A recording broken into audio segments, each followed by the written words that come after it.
रसोई से ही है राज। वो कहावत तो आपने सुनी ही होगी, क्योंकि बड़े बुजुर्ग हमेशा से कहते आए हैं कि एक स्त्री का राज उसकी रसोई से ही होता है। पर धीरे धीरे ये कहावत शायद बहुओं पर लागू होना बंद हो गई है। अब हमारी वर्षा और गीता को ही देख लीजिए। जब से उन्हें पता चला है कि उनका नया घर बन रहा है, तो वो अपने ड्रीम को लेकर रोज एक नया प्लान बनाती रहती हैं। अरे चोपड़ा साहब, अब समझिए ना, आप नया घर बन रहा है और आप तो जानती हैं औरतों को, उनके कितने शौक होते हैं इन सब चीज़ों के। तो आज भी वर्षा और गीता आ रही हैं। ठीक है, भेज दीजिए भाभी जी को, वो जैसा कहेंगे वैसा बना देंगे। जी ठीक है, बढ़िया। तो ये दोनों शाम तक पहुंच जाएंगी। लो अब तो ठीक है। हाँ हाँ ठीक है। अच्छा हुआ आपने उससे कह दिया कि हम जैसा कहे वैसा घर बना दो। हाँ, और नहीं तो क्या, हमारे पुराने घर में हमारे कमरे इतने छोटे छोटे थे कि हमारा सामान भी नहीं आ पाता था। इसलिए इस बार हम अपने कमरों के साथ कोई कॉम्प्रोमाइज़ नहीं करेंगे। हाँ बिल्कुल सही बात है। मैंने तो सोच भी लिया है कि क्या कैसे कैसे बनवाना है। अरे जब से नया घर बनने को दिया था, तब से तुम दोनों हर दूसरे दिन चोपड़ा बिल्डर का सर खाने पहुंच जाती हो। ऐसा तो क्या बनवाना है तुम दोनों को? क्या ताजमहल बनवा रही हो? अरे माँ जी, अब ताजमहल हमारे नसीब में कहाँ, पर इस बार हम दोनों अपने हिसाब से अपने कमरे बनवाएंगे। हाँ ठीक है, जैसे तुम दोनों की मर्जी। पर देखना कहीं तुम दोनों की वजह से वो चोपड़ा भाग ना जाए। हाँ वो हो सकता है माँ। सच में ये दोनों उसका इतना सर खाती हैं कि पूछिए मत। और नहीं तो क्या, ये इस तरफ मेरी अलमारी होनी चाहिए और इस तरफ अटैच बाथरूम भी होना चाहिए। और इस साइड तो मेरा वो गोल वाला बिस्तर लगेगा और इस तरफ मैं अपनी ड्रेसिंग टेबल रखूँगी। और वो उस दिन ये दोनों क्या कह रही थी, क्या नाम था, हाँ, कि इस तरफ तो वो मेरा बड़ा सा ड्रीम कैचर लगाऊंगी। अरे वो चोपड़ा इन दोनों से इतना डरता है। उस दिन कह रहा था, अरे भैया आप किसी और से घर बनवा लीजिए, मुझसे नहीं होगा। क्या तुम दोनों भी। अरे थोड़ा तो तरस खाओ उस पर, बेचारा भाग गया तो नया घर कौन बनाएगा। हाँ हाँ, उड़ा लो हम दोनों का मजाक। अब घर बन जाएगा ना, तब पता चलेगा आप दोनों को कि हमने क्या शानदार डिज़ाइन पसंद की है। नहीं तो क्या, फिर आप दोनों ही कहेंगी, वाह तुम दोनों ने तो कमाल ही कर दिया। अरे वो सब तो ठीक है, लेकिन सब कुछ सोच समझ कर अच्छे से बनवाना। अरे माँ जी आप चिंता मत कीजिए, हमें पता है कि क्या कैसे बनवाना है। हाँ माँ जी, आप सब कुछ हम पर छोड़ दीजिए। वर्षा और गीता रोज़ चोपड़ा बिल्डर के पास जाती और उसे घर में क्या कैसे कौन से डिज़ाइन का बनवाना है ये बताया करती। उन्हें यकीन था कि वो जैसा बनवाना चाह रही है, घर वैसा सबको बहुत ही पसंद आने वाला है। मैं क्या कह रहा था कि यहाँ थोड़ी सी जगह रहने देते हैं, क्योंकि अरे चोपड़ा साहब, हम कह रहे हैं ना आपसे कि इस कमरे को और बड़ा कर दीजिए। मैं यहाँ एक लाइटिंग वाला मिरर लगाऊंगी। हाँ यहाँ बहुत अच्छा लगेगा। आप जैसे हम कहते हैं वैसे बना दीजिए। यकीन मानिए, ये घर बनने के बाद सब लोग ऐसा ही घर बनाने का ऑर्डर देते रहेंगे। ठीक है भाभी जी, फिर आपने जैसा कहा है वैसा ही कर देते हैं। गीता और वर्षा काफ़ी नए नए डिज़ाइन पसंद कर रही थी अपने घर के लिए, और जब घर बनके तैयार हुआ तो घर आए सारे मेहमान घर की बहुत ज़्यादा तारीफ करने लगे। कावेरी, मानना पड़ेगा, तुम लोगों ने नया घर तो बहुत ही ज़्यादा सुंदर बनाया है। अरे शुक्रिया शुक्रिया, पर ये सब ना वर्षा और गीता का कमाल है, सब उनकी ही पसंद है। सच में घर तो बहुत ही सुंदर है और इन दोनों के कमरे तो बहुत ही ज़्यादा आलीशान और खूबसूरत है। हाँ, किसी राजमहल से कम नहीं लग रहा तुम लोगों का घर। मानना पड़ेगा, तुम दोनों ने इस बार दिमाग का इस्तेमाल किया है। तो मतलब, वैसे हम दिमाग का इस्तेमाल नहीं करते, आपके कहने का ये मतलब है? अरे चुप करो तुम दोनों, और क्यों इनको छेड़ रहे हो? चलो इस बार ये हमें बार बार ताने नहीं मार पाएगी कि हमारे घर में ऐसा नहीं है वैसा नहीं है, ये छोटा है ये बड़ा है। अब इनके तानों से तो छुटकारा मिल गया। हाँ छोटे, ये बात तो तूने बिल्कुल सच कही। इसी बात पे कुछ मीठा हो जाए। हाँ हाँ वर्षा बहू, आज हलवा बना दो, बड़े दिनों से हलवा नहीं खाया तुम्हारे हाथों का। हाँ हाँ नेकी और पूछ पूछ। सबके लिए हलवा बना दो, आज जमकर हलवा पूरी खाएंगे। हाँ ठीक है, आप लोग यहाँ बैठिए, हम अभी हलवा बना कर लाते हैं। वर्षा और गीता सबके लिए हलवा बनाने रसोई में आती हैं। तब उन्हें एहसास होता है कि उनकी ये रसोई पुरानी रसोई से भी छोटी है। गीता, ये रसोई तो काफ़ी छोटी है नहीं? हाँ भाभी, सच कहा आपने। यहाँ तो हम दोनों एक साथ खड़े भी नहीं हो पा रहे, साथ खाना कैसे बना पाएंगे? हाँ, और आधे से ज़्यादा रसोई तो डब्बों से ही भर गई। बस इतना सा हिस्सा बचा है रसोई बनाने के लिए। इस बिल्डर को तो अच्छे अच्छे डिज़ाइन दिए थे रसोई के लिए, और इसने बनाया क्या? अरे अब तो 1 महीने तक यहाँ है भी नहीं, अपने गांव गया हुआ है। छोड़िए वो सब, चलिए हलवा पूरी बनाते हैं। वो तो ठीक है, लेकिन छोटी सी रसोई में खड़े रहकर हमारा तो दम ही घुट जाएगा। तो भाभी अब क्या करें, कुछ ना कुछ तो करना ही पड़ेगा ना। एक काम करते हैं, सिर्फ हलवा बना लेते हैं, जल्दी बन भी जाएगा, पूरियाँ रहने देते हैं। हाँ ये सही रहेगा भाभी, हम जल्दी से सबके लिए हलवा बना लेते हैं और यहाँ से निकलते। कितनी गर्मी होने लगी है। हाँ हाँ चल, अभी जल्दी से मुझे आटा दे, मैं हलवा बना देती हूँ। ये लीजिए भाभी। वर्षा और गीता को उस रसोई में खड़े रहकर बहुत ज़्यादा घुटन और गर्मी सी हो रही थी, इसलिए उन्होंने सबके लिए बस हलवा ही बनाया और पूरियाँ बनाई ही नहीं। अरे ये लो आ गई दोनों। अरे तुम्हारे हलवे की खुशबू तो बाहर तक आ रही थी, जल्दी लाओ। हाँ, हलवा पूरी खाने का मज़ा ही कुछ और है। अरे वर्षा, पूरियाँ लाना भूल गई हो क्या तुम दोनों? हैं, रसोई में ही रख कर आई हो? माँ जी, वो हमने सिर्फ हलवा ही बनाया है। अब पूरियों में कितना तेल होता है, और ये हलवा भी ना घी से बना है, इसलिए हमने एक ही चीज़ बनाई है। हम दोनों आप सबका भलाई सोच रहे थे। अरे पर चलेगा कावेरी, कोई बात नहीं, हम हलवा ही खा लेते हैं। हाँ और क्या, लगता है तेरी बहुएं बहुत थक गई है घर बनवाते बनवाते, इसलिए एक ही चीज़ से हम लोगों को खुश कर रही है। अरे ऐसी कोई बात नहीं है, ये दोनों हमारे बारे में ही सोच रही थी। आजकल सब कहते हैं ना, तेल घी ज़्यादा नहीं खाना चाहिए, इसलिए। देख लो, इतना बड़ा घर बनवाया है आलीशान, लेकिन पूरियाँ तक तल के नहीं लाई। लगता है सारा पैसा इसी में डाल दिया है। और नहीं तो क्या, ऊंचे मकान फीके पकवान। अरे इन दोनों ने तो नाक ही कटवा दी, मेरी पागल बहुएं। कावेरी को सबके सामने शर्मिंदा होना पड़ा, क्योंकि वर्षा और गीता ने सही से हलवा पूरी नहीं बनाया था। अरे तुम दोनों ने ऐसा क्यों किया? सारे रिश्तेदारों के सामने हमारी नाक कटवा दी। और नहीं तो क्या, सब लोग क्या सोच रहे होंगे कि इतना आलीशान घर बनवाया है और ठीक से मुंह भी मीठा नहीं करवाया। हमारी पीठ पीछे सब लोग हंस रहे थे। वो जानकी काकी तो पूरे मोहल्ले में अब ढिंडोरा पीट देगी, देखना। अब जो हो गया सो हो गया, उस बात को जाने दो। हाँ, हम आगे से ऐसी गलती नहीं करेंगे। ठीक है चलो जाने दो, अब जो हो गया उसे बदल तो नहीं सकते। ठीक है चलो, अब जल्दी से खाना लगा दो, बहुत भूख लगी है। हाँ मुझे भी लगी है। क्या बनाया आज खाने में? पुलाव। चलो बढ़िया। और साथ में? बस पुलाव, साथ में ना कोई सब्जी ना कोई रायता, कुछ भी नहीं? हाँ बस पुलाव ही बनाया है। वो नया घर है ना, तो सारा सामान भी तो लाना होगा, इसलिए अब बस आज यही खा लो। हम ना कल जाकर राशन ले आएंगे। हाँ हाँ ठीक है, चलो अब जो बनाया है ले आओ। अन्न का अपमान नहीं करते, खा लेते हैं जो भी है।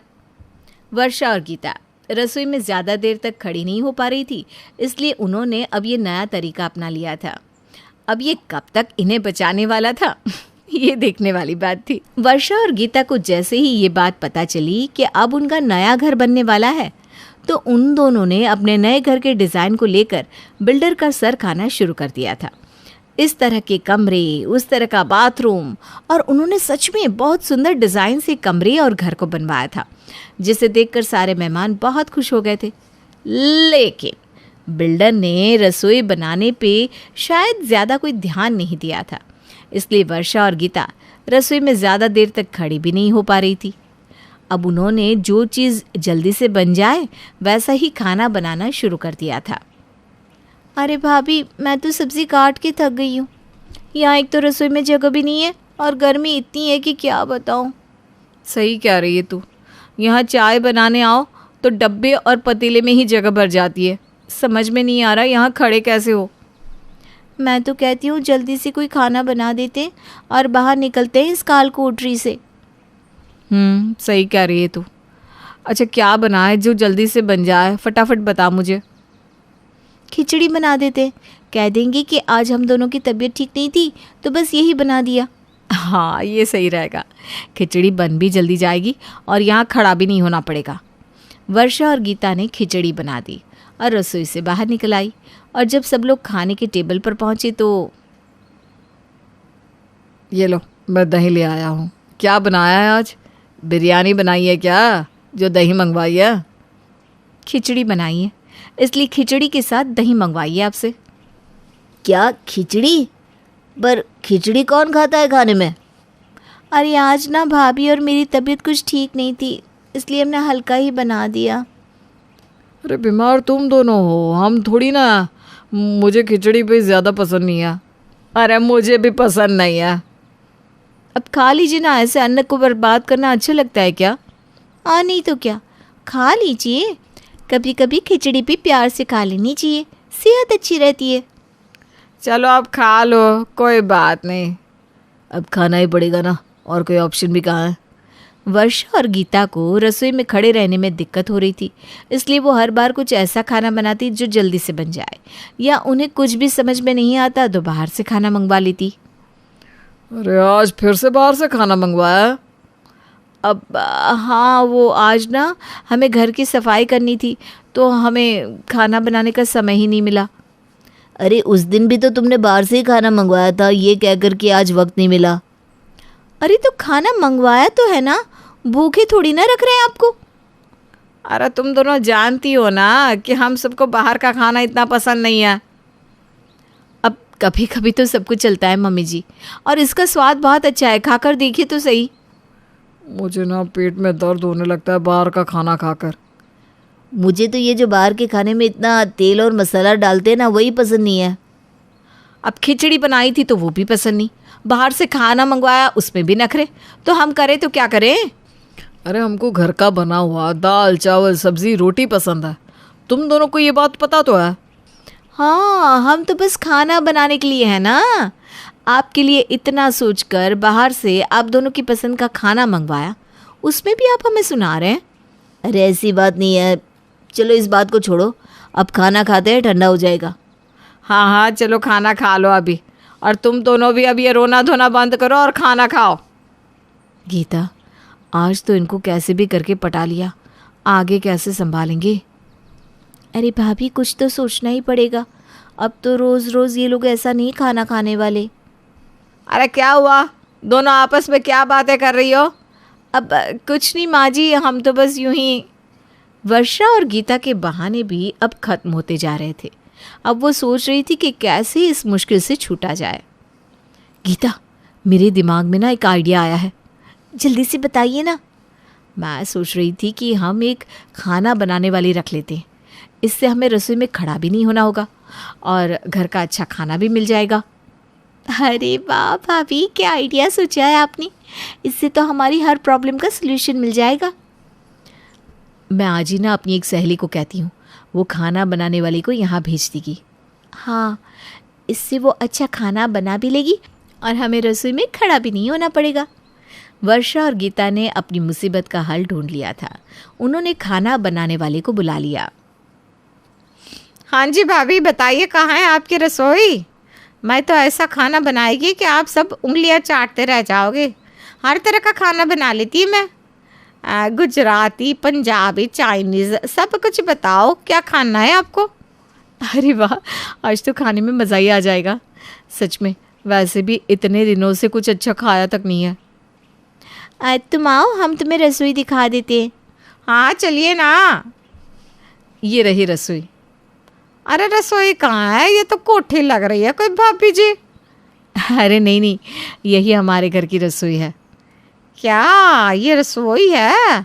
आपका घर तो महल जैसा लगा पड़ा है और आपकी रसोई तो कोठी है, मैं यहाँ खाना कैसे बनाएगी? ऐसी कोई बात नहीं इमली, एक बार तुम काम करना शुरू करोगी ना तो तुम्हें आदत हो जाएगी।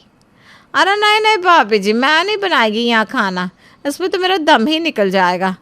मैं जिधर भी खाना बनाती ना, वहाँ कमरे जितनी रसोई होती है, और वैसे भी घर में सबसे इम्पोर्टेंट तो रसोई होती है। यहाँ ना मैं रसोई का काम नहीं कर सकती भाभी, माफ़ करना। अरे ऐसा मत करना इमली, हम तुझे ज़्यादा पैसे दे देंगे बस, अब तो यहाँ खाना बना ले। अरे भाभी, ज़्यादा पैसे लेकर भी इधर अच्छा खाना नहीं बना पाएगी। सॉरी, मेरे को माफ़ करिए ना, मैं जा रहे लिए, आप ही बनाओ इस काल कोठरी में खाना, मैं चली। अरे सुन तो इमली मेरी बात। भाभी अब क्या करेंगे, हमारा ये आइडिया तो फेल हो गया। ये सब उस मुँह बिल्डर की वजह से हो रहा है, आने दे उसको, ऐसी खबर लूँगी कि याद रखेगा। अब तो जब आएगा तब आएगा, पर तब तक हम कैसे गुजारा करेंगे। एक काम करते हैं, आज हम सलाद बना लेते हैं और सबको डाइट के बारे में कह देंगे। हाँ ये सही रहेगा, सलाद बनाएंगे तो रसोई में खड़ा भी नहीं होना पड़ेगा।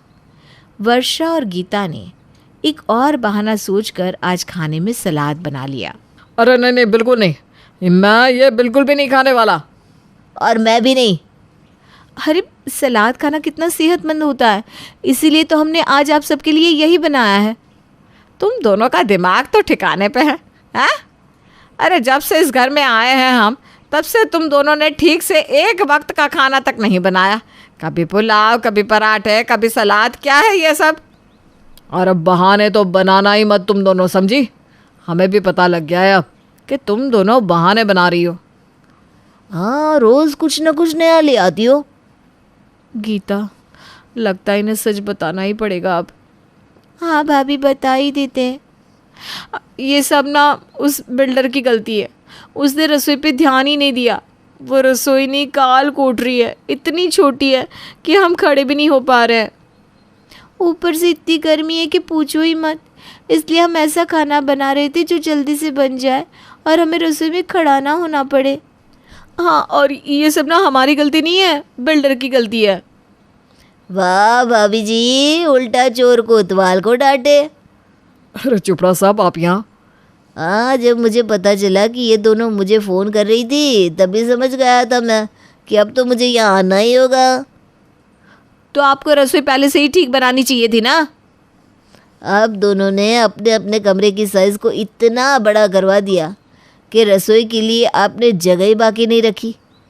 भाभी जी, मैं तो कह रहा था आपसे कि थोड़ी सी जगह छोड़ देते, पर इन दोनों को तो यहाँ ये होना चाहिए, वहाँ वो होना चाहिए, और उसके चक्कर में रसोई को ही भूल गई और उस बात का इल्ज़ाम मुझ पर लगा रही है। अरे तुम दोनों अपने कमरे और घर को बड़ा करने में घर की सबसे महत्वपूर्ण चीज़ को ही भूल गई, जहाँ तुम्हें ज़्यादा से ज़्यादा वक्त निकालना है, और उसका खामियाजा तुमने हमारे खाने के साथ निकाल दिया। हमें माफ़ कर दीजिए माँ जी, हमसे सच में बहुत बड़ी भूल हो गई। हमें समझ में आ गया है कि ससुराल में एक अच्छी रसोई कितनी ज़रूरी है।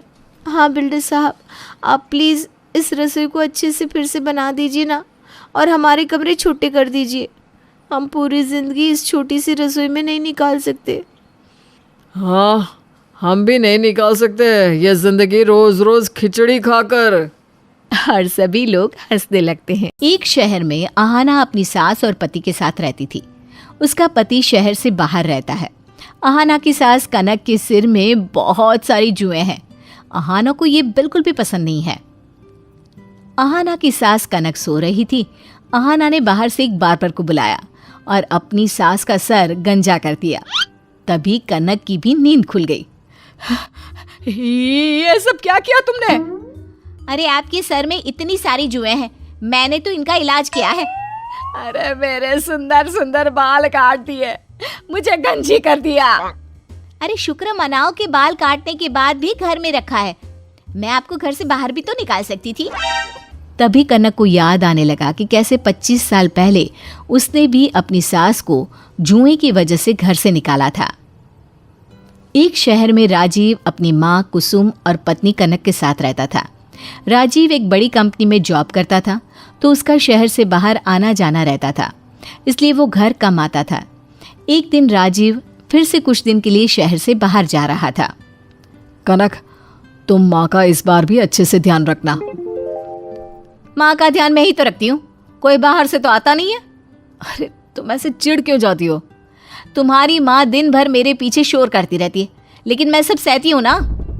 अब माँ की उम्र ज़्यादा हो रही है ना, इस उम्र में होता है ऐसा। अच्छा ठीक है, मैं जा रहा हूँ। राजीव चला गया। तभी अंदर से कुसुम निकली। चला गया राजीव? हाँ, वो गया या नहीं इससे आपको क्या लेना देना? अरे ऐसे ही अंदर बैठा कीजिए ना। मैं अंदर ही तो रहती हूँ। हाँ, जब तक मैं बाहर आने की परमिशन ना दिया करूँ, बाहर मत आया करो। ठीक है, मैं बाहर नहीं आऊंगी, लेकिन मेरे सर की जुएं तो साफ कर दो। क्या? मैं आपके सर की जुएं साफ करूंगी? ये आपने सोच भी कैसे लिया? एक बहू ये काम नहीं करेगी तो कौन करेगा? मुझे तो जुएं के नाम से उल्टी आ रही है और आप कह रही हो कि मैं ये साफ करूं? अरे अगर ये साफ नहीं हुई तो मेरा सारा खून पी जाएंगी।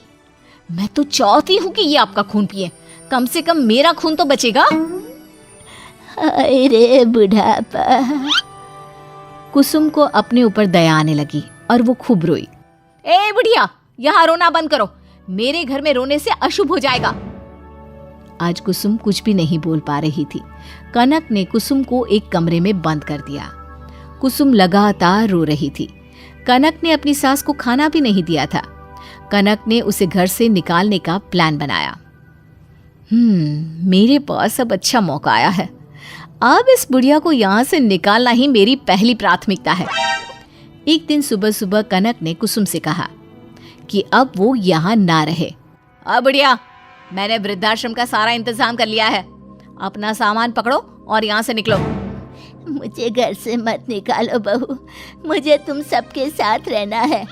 लेकिन हमें आपकी साथ नहीं रहना है। अरे आपके सर में इतनी सारी जुएं हैं, ये हमें भी हो जाएंगी। मैं अपने सारे बाल कटवा लेती हूँ, लेकिन मुझे घर से मत निकालो बहू। मुझे कुछ नहीं सुनना, चुपचाप यहाँ से निकल जाओ। ठीक है, तुम आज मुझे मेरे घर से निकाल रही हो, लेकिन याद रखना तुम्हारा दिया हुआ लौट कर जरूर आएगा। कुसुम इतना कहकर बिना कुछ बोले रोते हुए वृद्धाश्रम चली गई। अगले दिन राजीव भी घर वापस आ गया। आप बहुत जल्दी घर आ गए। तुम्हें जल्दी लग रहा है, लेकिन मैं तो तुम दोनों के बिना रह भी नहीं पा रहा था। अरे लेकिन अभी तो तुम्हें एक के बिना रहना ही होगा। क्यों, तुम कहाँ जा रही हो? मैं कहीं नहीं जा रही हूँ, बल्कि तुम्हारी माँ जा चुकी है। कौन, क्यों, कहाँ? अरे उनकी मर्जी, वो खुद चली गई। मैंने तो उन्हें बहुत रोका था। माँ जी चाहती थी कि वो खूब घूमे, इसलिए वो यहाँ से चली गई। माँ ने मेरे आने का भी इंतजार नहीं किया। अपनी माँ के जाने की खबर सुनकर राजीव बहुत दुखी हो गया, लेकिन माँ कहाँ गई है इस बात का उसे कोई अंदाजा नहीं था। ये याद करके कनक खूब रोई। उसे खुद पर दया आ रही थी। माँ जी ने कहा था कि मैं जो भी दे रही हूँ वही वापस आएगा। आज सब लौट कर आया।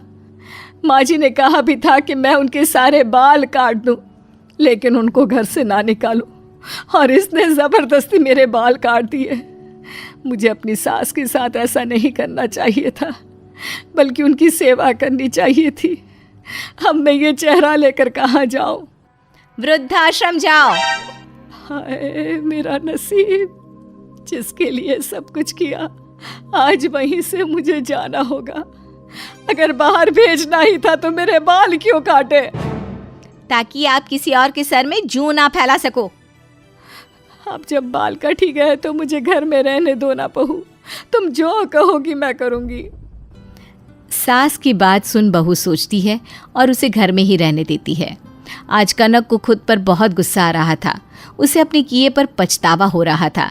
लेकिन समय के साथ जब दोनों सास बहू साथ रही तो कनक की ही तरह आहना को भी एहसास हुआ कि वो जो कर रही है गलत है। सास की उम्र हो जाती है, चलो कई बीमारियां घेर लेती है, लेकिन बात मारने वाली बीमारी, पर क्या करें। पता नहीं माँ जी इतना क्यों पाती हैं। ऊपर से ये भी नहीं कि शर्मा जाए। अरे मुंह तो ऐसे बना लेती है जैसे कुछ हुआ ही नहीं। अरे ठीक है ना, शुक्र करो कि मेरी माँ को कोई और बड़ी बीमारी नहीं है जो वो किसी को परेशान करे। अरे बेचारी चुपचाप कभी कभी पाती रहती है, कोई बात नहीं, इतना तो एडजस्ट कर ही सकते हैं हम। अरे बोलना आसान है, लेकिन हर वक्त पादने वाली सास के साथ एडजस्ट कैसे करे भाई। अरे मीरा रानी, तुम लोग कैसे आना हुआ? यार मेरे घर के पास नाला है ना, वो साफ हो रहा है, इतनी बदबू थी तो मैंने सोचा आज तेरे घर ही क्यों ना रह जाऊं, और रानी को भी साथ ले आई। तू बता, खाना वाना तो खिला देगी ना? तभी सास आ जाती है।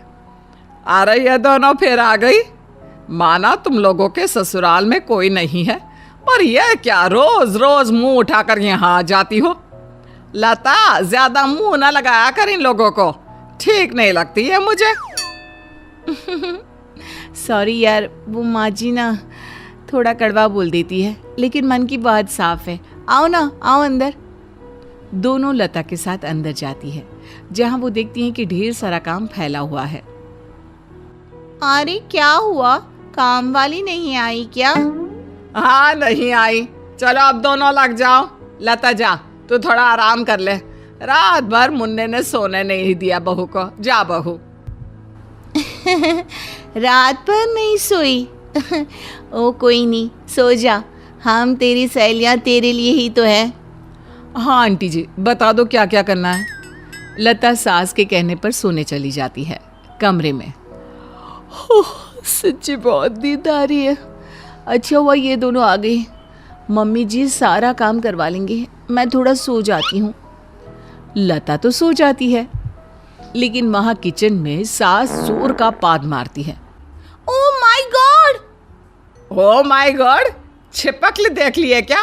काम करो जल्दी जल्दी। यार इससे अच्छा तो घर में ही रह जाते, नाले की बदबू तो फिर भी कम है। सास फिर एक बार जोर का पाद कर। आराम मिल रहा है। अरे क्या बकी जा रही हो दोनों? नेचुरल है ये, नेचुरल, समझी? चलो काम करो दोनों।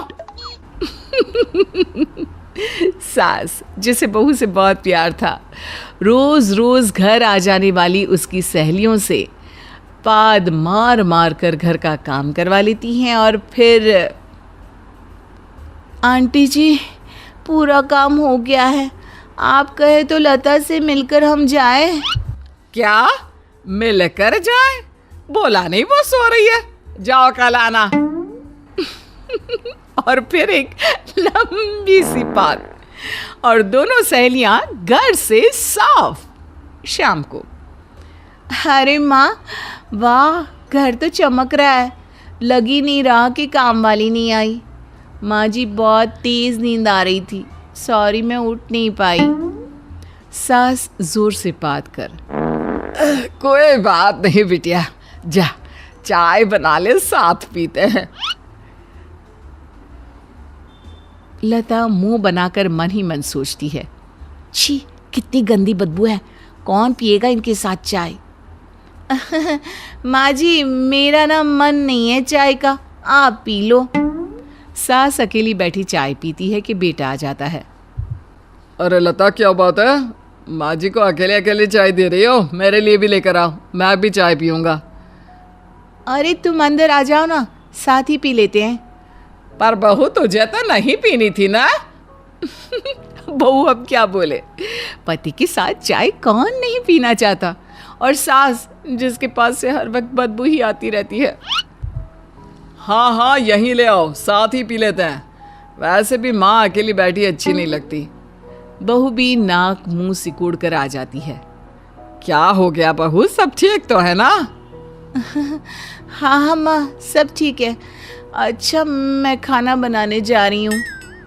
खैर कुछ दिन बीतते हैं, लेकिन सास की पाद मारने की आदत नहीं जाती। बहू परेशान होकर अपने मायके फ़ोन लगाती है। हाँ बेटा लता, क्या हो गया? परेशान सी लग रही है, सब ठीक तो है ना बेटा? कहाँ सब ठीक है माँ, बोलने में भी शर्म आ रही है, कैसे बताऊँ। क्या बात है, तू फिर से माँ बनने वाली है क्या? पर मुन्ना तो छोटा है तेरा अभी। अरे बस करना माँ, माँ बनने वाली होती तो शान से बताती, लेकिन बात ही कुछ ऐसी है कि कैसे बताऊं। कैसे क्या? अरे जो बात है बता दे। माँ मेरी सास ना, हाँ क्या हो गया? लुढ़क गई क्या? आना है क्या मुझे अफसोस करने? अरे शुभ शुभ बोलो ना माँ। वो क्या है ना, मेरी सासू माँ को पादने की बीमारी है, दिन भर पौ पौ करती रहती है।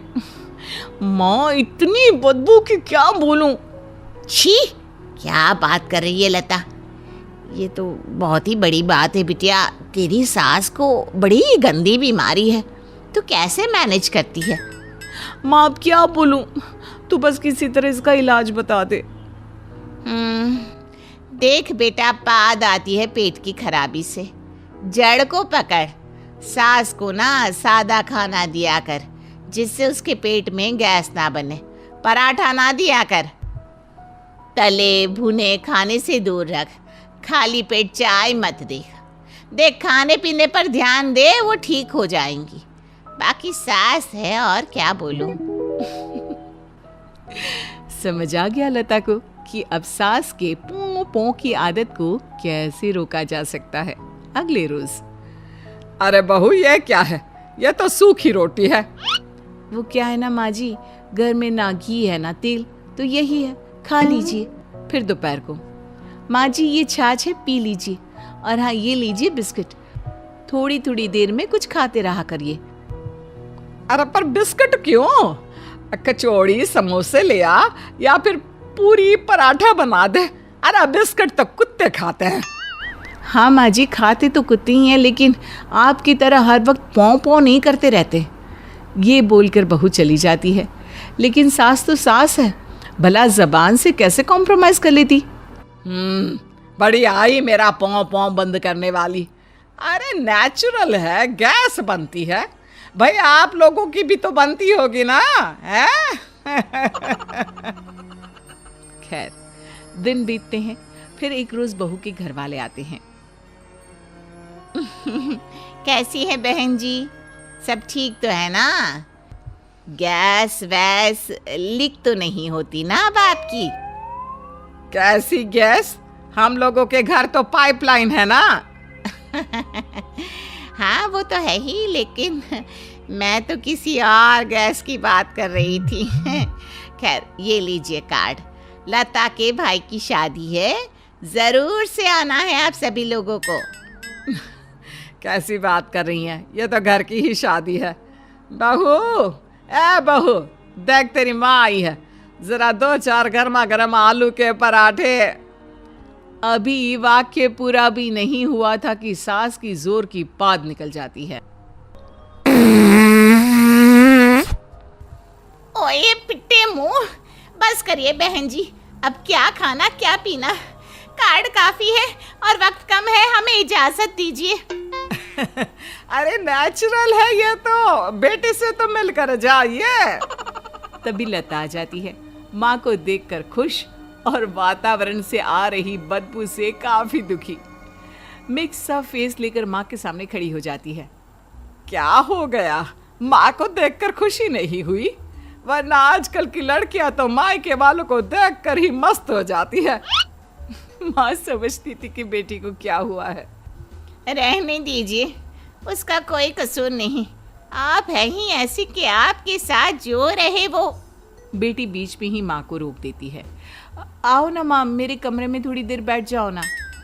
हाँ हाँ चलो वहीं चलते हैं। अरे समधन जी, आप इजाजत दे तो थोड़ी देर मैं अपनी बेटी के पास बैठ लूं। वो क्या है ना, घर की थोड़ी बात करनी थी। सास जोर का पाद मारकर हाँ हाँ जाइए जाइए। दोनों माँ बेटी जाकर अकेले में बैठती हैं। अब तू ये बता माँ, मैं क्या करूं? सारे घर में बदबू ऐसी आती है जैसे कोई नाला बह रहा हो। तुझे कहा था ना, इन्हें खाने को हल्का दिया कर, पेट हल्का रहेगा। फिर अब क्या बोलूं माँ, इनसे कुछ नहीं होता।